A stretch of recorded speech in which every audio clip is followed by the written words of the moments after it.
जिल्हा परिषद पूर्ण प्राथमिक शाळा ओझरमनं एक येथे आयोजित विद्यार्थी पालक प्रेरणा मेळावा उत्साहात आणि प्रेरणादायी वातावरणात पार पडला।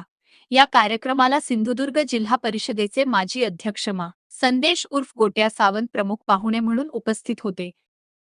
कार्यक्रमापूर्वी संदेश सावंत यांनी शाळेसाठी बांधण्यात आलेल्या निवासी वसतिगृहाची पाहणी केली। त्यानंतर शिक्षक, ग्रामस्थ व पालकांशी संवाद साधत मराठी शाळांसमोरील विविध समस्या जाणून घेतल्या। मराठी शाळांमधील घटती पटसंख्या ही चिंतेची बाब असून त्यामुळे अनेक शाळा बंद होण्याच्या मार्गावर असल्याचे त्यांनी सांगितले। अशा परिस्थितीत ओझरम शाळानं एकने विद्यार्थी संख्या वाढवण्यासाठी आणि शाळेचा विकास साधण्यासाठी राबविलेले विविध उपक्रम अत्यंत कौतुकास्पद असून या शाळेचा आदर्श इतर शाळांनीही घ्यावा, असे आवाहन त्यांनी केले। कार्यक्रमाची सुरुवात दीपप्रज्वलन करून सरस्वती मातेला पुष्पहार अर्पण करून करण्यात आली। विद्यार्थ्यांच्या ईशस्तवनानंतर उपस्थित मान्यवरांचे स्वागत करण्यात आले। त्यानंतर प्रमुख मान्यवरांनी शिक्षणाचे महत्त्व, पालकांची भूमिका आणि मराठी माध्यमाच्या शाळा टिकविण्यासाठी समाजाने एकत्र येण्याची गरज यावर मोलाचे मार्गदर्शन केले। या प्रेरणा मेळाव्यास उपाध्यक्ष ओझरम सेवा मंडळ मुंबई अशोक राणे, माजी सभापती दिलीप तळेकर, जिल्हा परिषद सदस्य संतोष पारकर, माजी सभापती विनायक राणे, पंचायत समिती सदस्य सहदेव अण्णा खाडे, सरपंच समृद्धी राणे, उपसरपंच गणेश राणे, विविध कार्यकारी सहकारी संस्थेचे अध्यक्ष दीपक सावंत, शाळा व्यवस्थापन समितीचे अध्यक्ष गणेश राणे, निवासी संकुल दक्षता समितीचे अध्यक्ष डी राणे, तंटामुक्ती समितीचे अध्यक्ष सदाशिव बाबू राणे, माजी सरपंच प्रदीप राणे, माजी विद्यार्थी संघाचे अध्यक्ष बंडू राणे, सामाजिक कार्यकर्ते बाळ राणे यांच्यासह ग्रामस्थ, पालक, शिक्षक, शिक्षकेतर कर्मचारी व विद्यार्थी मोठ्या संख्येने उपस्थित होते। कार्यक्रमाचे प्रास्ताविक अशोक राणे यांनी केले। दिलीप तळेकर यांनी शुभेच्छा व्यक्त केल्या, तर प्रमुख मार्गदर्शन संदेश सावंत यांनी केले। कार्यक्रमाचे सूत्रसंचालन मुख्याध्यापक श्री विनायक जाधव यांनी केले। उपस्थितांचे आभार शालिनी आंबे यांनी मानले। ओझरम शाळानं एक येथे आयोजित विद्यार्थी पालक प्रेरणा मेळाव्यामुळे मराठी शाळांचे महत्त्व अधोरेखित झाले असून शिक्षणाच्या गुणवत्तेबरोबरच समाजाच्या सक्रिय सहभागातून शाळा सक्षम करण्याचा सकारात्मक संदेश या कार्यक्रमातून देण्यात आला। बंडू राणे यांनी एक काम सांगितलं होतं, त्या कामानिमित्त चर्चा घडली पुन्हा एकदा, आणि त्यांनी अशी एक विनंती केली होती की या शाळेवर या। तेव्हा मी आवर्जून त्यांना सांगितलं होतं, हा कार्यक्रम काय माहिती नव्हता, परंतु कार्यक्रमाच्या निमित्ताने सर्व एकत्र झाले, विचार मांडण्याची संधी मिळाली।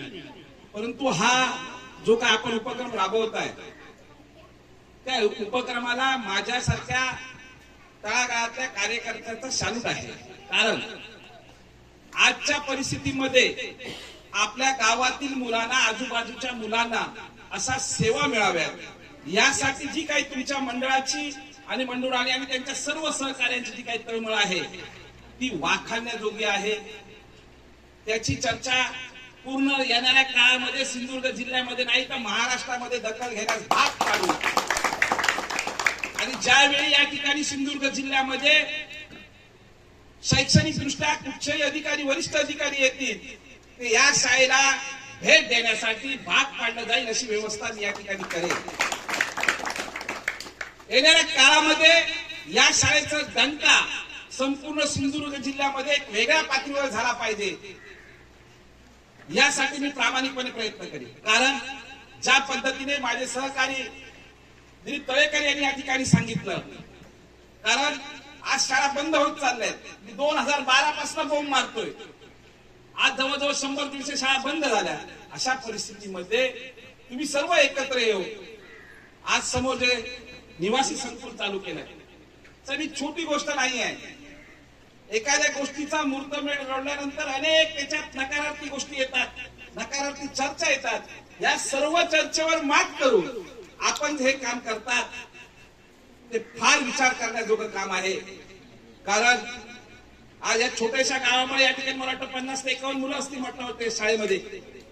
ही मुलं तुम्ही या ठिकाणी आज एकत्र केला, त्यांना राहायची व्यवस्था केली, त्याबद्दल मनापासून धन्यवाद देतो।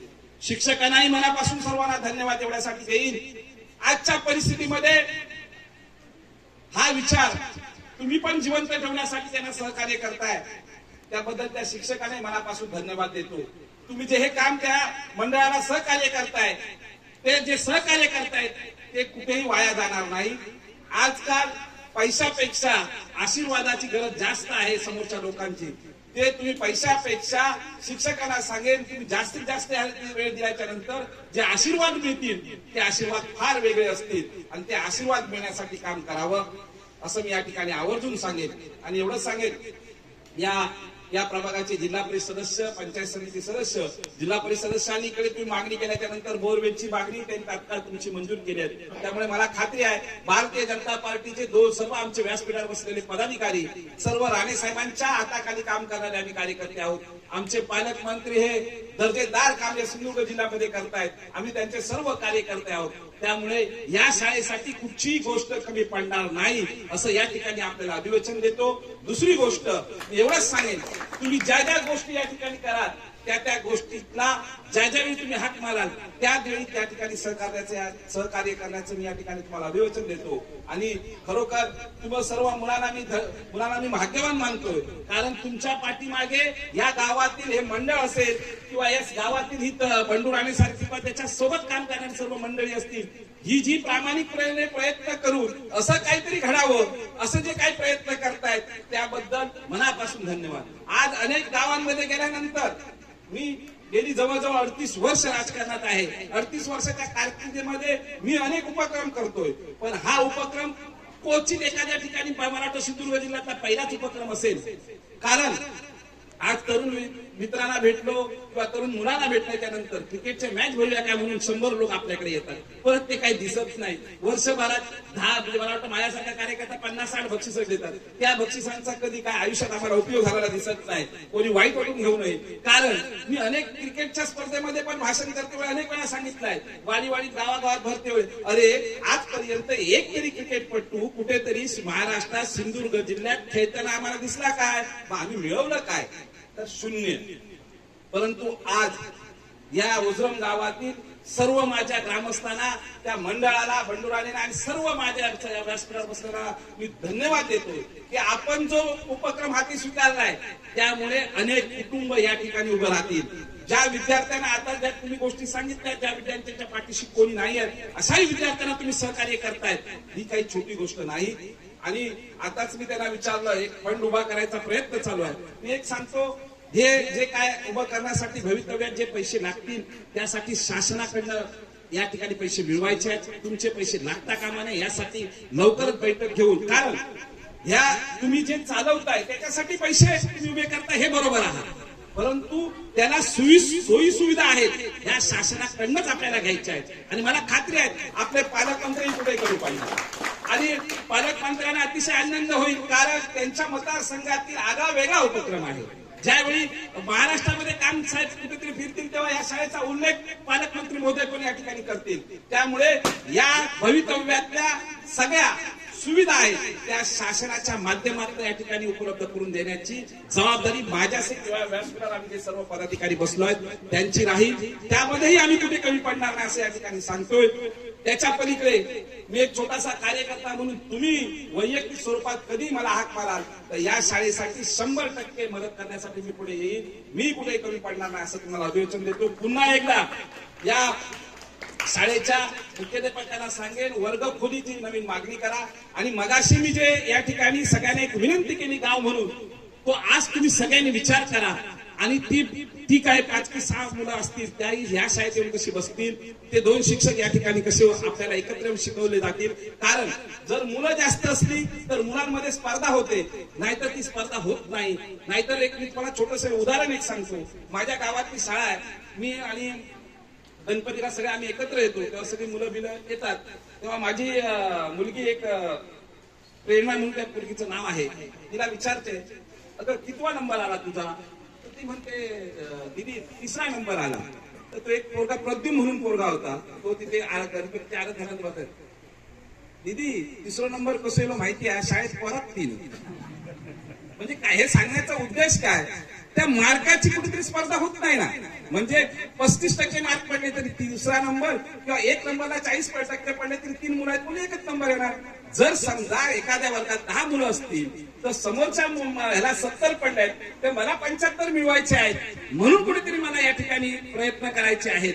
यासाठी मी तुम्हाला एकच सांगू इच्छितो की आपण जो हा उपक्रम राबवलाय तो सिंधुदुर्ग जिल्ह्याच्या म्हणजे शिक्षण विभागाने याची दखल कुठेतरी घेतली पाहिजे. आणि नुसती दखल घेऊन चालणार नाही तर हा आगळा वेगळा प्रयत्न या ठिकाणी तुम्ही करताय, त्या प्रयत्नाला आम्ही सर्वांनी साथ दिली पाहिजे असं मला या ठिकाणी सांगावंसं वाटतंय. आणि मला खात्री आहे आमचे सर्वांचे मार्गदर्शक सन्माननीय खासदार राणे साहेब या अशा उपक्रमाला एकदम भरभरून पाठिंबा देणार आहेत. आमचे पालकमंत्री भरभरून पाठिंबा देणार आहेत.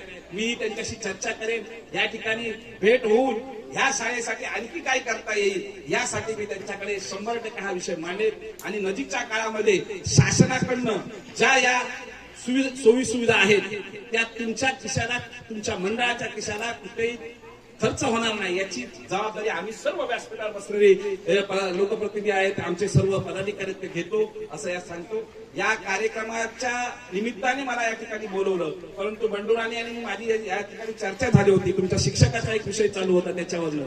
त्यावेळी मी कुठेतरी बाहेर जायचं होतो. मी त्यांना सांगितलं होतं मी आल्यावर मला फोन करा, मी येतो. माझी एक इच्छा होती की तुम्ही हा एक चांगला उपक्रम करताय तर दुसरी शाळा पण या ठिकाणी यायला पाहिजे. त्यासाठी तुम्ही सगळे एकत्र बसून काहीतरी निर्णय करावा अशी माझी इच्छा होती. त्या निमित्ताने यायची एक इच्छा होती. पण एका चांगल्या कार्यक्रमाला बोलवलं. कार्यक्रमाचं स्वरूप फार मोठं आहे. दिलीप तळेकर यांनी सांगितलं तुमचे सांस्कृतिक कार्यक्रम असल्यानंतर गर्दी कशी असते, काय कशी असते. त्यामुळे खरोखरच या ठिकाणी पालकांचा म्हणण्यापेक्षा ज्यांची मुलं नाही आहेत त्यांचाही जो सहभाग आहे तो फार वेगळा आहे.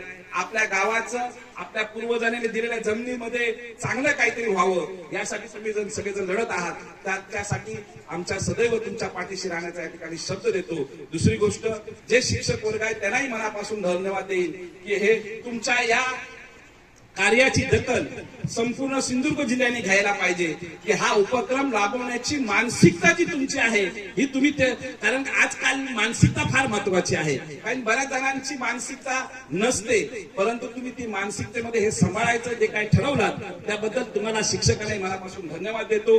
ह्या पुन्हा एकदा चांगल्या उपक्रमाला मनापासून या ठिकाणी शुभेच्छा व्यक्त करतो आणि आपली रजा घेतो. जय हिंद, जय महाराष्ट्र.